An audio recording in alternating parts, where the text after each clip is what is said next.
एक ज़माना था जब लोग रास्ता भटक जाएं तो स्थानीय लोगों से पूछकर सही रास्ता पता लगा लेते थे। किसी के पास रुक गए, पूछ लिया, पान की दुकान पे रुक गए, चाय की दुकान पे पूछ ले कि वो रास्ता कहाँ पड़ेगा, उसका घर कहाँ पड़ेगा। लेकिन अब वो ज़माना धीरे धीरे खत्म हो चला है। अब मोबाइल फ़ोन रखने वाले अधिकतर लोग रास्ता पता करने के लिए गूगल मैप की मदद लेते हैं, लेकिन कई बार गूगल मैप भी धोखा दे जाता है। इसीलिए ज़रूरी है कि खुद भी रास्ते को लेकर सचेत रहें।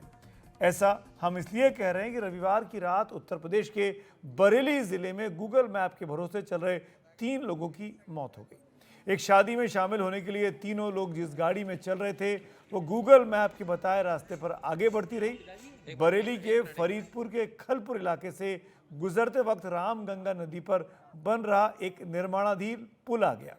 गूगल का जीपीएस गाड़ी को पुल के ऊपर ले गया, लेकिन ये पुल अधूरा ही बना था। नतीजा ये हुआ कि गाड़ी और उसमें बैठे तीनों ही सवार 50 फीट ऊपर से नीचे नदी में गिर गए। तीनों की मौके पर मौत हो गई। इनमें से 2 विवेक और अमित भाई थे। रात का वक्त था और गाड़ी रफ्तार में रही होगी, इसीलिए कुछ पता चलता उससे पहले ही गाड़ी अधूरे पुल से नीचे नदी में समा गई। स्थानीय लोगों को इस हादसे का अगली सुबह ही पता चल पाया।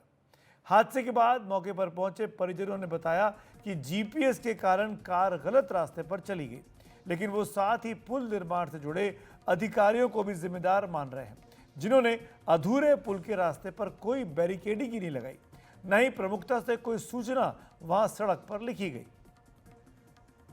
मौके पर जाकर देखा गया तो एक वैगनार कार जो कि टैक्सी प्रतीत होती है, वह एक निर्माणाधीन पुल जिसका अप्रोच रोड दातागंज बदायूं की तरफ से था, उस पर चढ़ गई थी और ऐसा प्रतीत हो रहा है कि अचानक पुल ख़त्म होने से वह बीच नदी में गिर गई।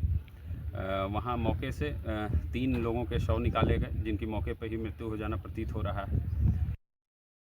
इस पूरे मामले में हमने गूगल मैप्स को लेकर जिक्र जरूर करेंगे, लेकिन उससे पहले ये बताना चाहेंगे उन अधिकारियों की भी जिम्मेदारी जरूर तय होनी चाहिए जिन्होंने इस अधूरे पुल का रास्ता बंद नहीं किया था। ऐसा अक्सर देखने में आता है कि कई जगह अधूरी सड़क परियोजनाओं पर हादसे इसीलिए भी होते हैं कि जरूरी साइनेज नहीं लगे होते।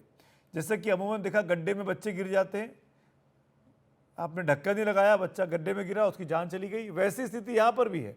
अधूरा पुल है, बैरिकेडिंग नहीं है, गाड़ी चली गई और ऊपर से नीचे गिर गई। रात का वक्त या कोहरे में ये चीज़ें बहुत ज़्यादा घातक हो जाती हैं। और अब आते हैं गूगल मैप्स की बात पर। अक्सर गूगल मैप्स कई बार रास्तों को लेकर गफलत पैदा करता है। इस पर हमारे क्यों गूगल मैप से गलती होती है, क्या वजह है, इन तमाम चीज़ों पर जानने के लिए हमारे साथ साइबर मामलों के जानकार पवन दुग्गल साहब इस वक्त जुड़ रहे हैं। पवन साहब, प्रशासन की तो जो गलती है सो है कि आपने बैरिकेडिंग नहीं लगाई, रास्ता आपने क्यों खुला छोड़ दिया, पर गूगल मैप क्यों वो रास्ता दिखा रहा था जब वो रास्ता पूरा ही नहीं था? देखिए, समस्या ये है कि आज लोग इस तरह के मैप्स पर अंधाधुंध विश्वास करने लग जाते हैं, बिना जाने समझे कि शायद इस प्रकार के मैप की एक्यूरेसी पर कोई ठप्पा या सरकारी सहमति नहीं है। ये तो सुविधाएं क्योंकि गूगल प्रदान कर रहा है, आप उसको बिल्कुल सच मान लेते हैं। लेकिन हमें अल्टीमेटली समझना होगा कि गूगल जैसे प्लेयर्स जो हैं वो इंटरमीडियरीज हैं, सर्विस प्रोवाइडर्स हैं भारत के आईटी एक्ट में।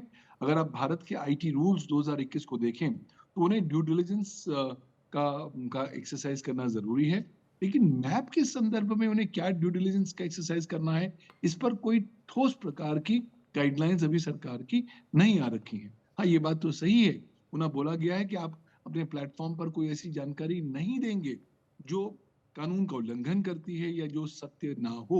लेकिन यहाँ पर किसी प्रकार से कोई ऑथेंटिक ऑडिट होने की बात नहीं की जा रही है। भाई, अल्टीमेटली गूगल मैप कितना ऑथेंटिक है, क्या उसकी कोई ऑडिटिंग हो रखी है, क्या सरकार ने इस बात की पुष्टि कर रखी है या नहीं कर रखी?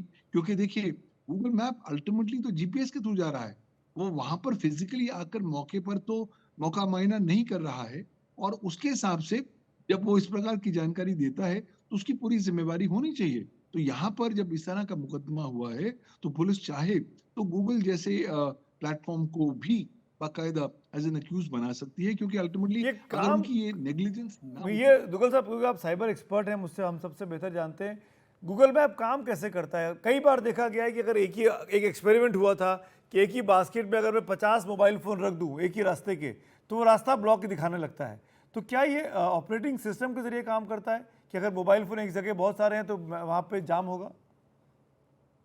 देखिए, गूगल मैप लोग समझते हैं कि गाड़ियों को मैप करता है और गाड़ियों की मूवमेंट को मैप करता है। वो गाड़ियों की मूवमेंट को नहीं, डिवाइसेस को मैप करता है। और एक बार आपकी डिवाइस उनके मैप पर आ गई, तो वो उसके अनुसार एक डेटा एंटिटी बन जाती है। लाज़मी सी बात है कि अगर आपके पास गाड़ी चल रही है और उसके अंदर एक फ़ोन है, तो वो एक फ़ोन एक डेटा डिवाइस बन जाता है। उसके अच्छा। सिग्नल्स को वो जीपीएस के द्वारा मैप करता है और इसलिए दिखाता है, क्या वो रास्ता पूरी तरीके से ब्लू है, नीला है, या उसमें बहुत ज़्यादा आपको डिवाइसेस नज़र आ रही हैं, हो सकता है वहाँ पर जैम हो या कोई लाल रंग का रास्ता नज़र आए। मुझे राइट। लगता है ज़्यादा ड्यू डिलिजेंस को परिभाषित करने की ज़रूरत है, ताकि इस तरह के हादसे ना हों। ये पहला हादसा नहीं है। केरल में भी कुछ लोगों ने हाँ। इस गूगल मैप को फ़ॉलो करते हुए एक पॉन्ड में चले गए और अपनी जान गँवा दी।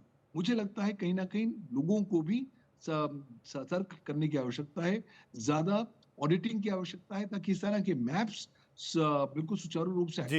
एक्यूरेट हों। और सबसे महत्वपूर्ण बात, मुझे लगता है लोगों में जागरूकता फैलानी चाहिए कि आप आर्टिफिशियल इंटेलिजेंस पर, इस प्लेटफ़ॉर्म्स पर, गूगल मैप्स पर इतने ज़्यादा आश्रित ना हो जाएँ कि जो आपको बेसिक कॉमन सेंस के पैरामीटर्स फ़ॉलो करने हैं, वो भी ना को फ़ॉलो कर सकें। क्योंकि जब इस तरह के हादसे होंगे, तो लगभग हर प्लेटफ़ॉर्म ओनर पल्ला झाड़ लेगा और इफ़ेक्टिव जी। जिनको क्षति पहुँची है, उनको न्याय नहीं मिल पाएगा। बिल्कुल ठीक कहा आपने दुग्गल साहब, वक्त की कमी है, शुक्रिया बहुत-बहुत। इस मामले में भी यही होगा, अगर गूगल मैप को पकड़ेंगे तो प्रशासन पे ज़िम्मेदारी डाल देगा और प्रशासन को पकड़ेंगे तो गूगल मैप पे ज़िम्मेदारी डाल देगा और अंततः 2-3 जानें जो है हमारे साथ, जो युवा लोग हमारे बीच में अब नहीं हैं, इस आपसी कन्फ्यूजन की वजह से। शुक्रिया पवन जी हमसे बात करने के लिए। गूगल मैप का इस्तेमाल करें, लेकिन आँखें खोल कर भी और दिमाग खोल कर भी।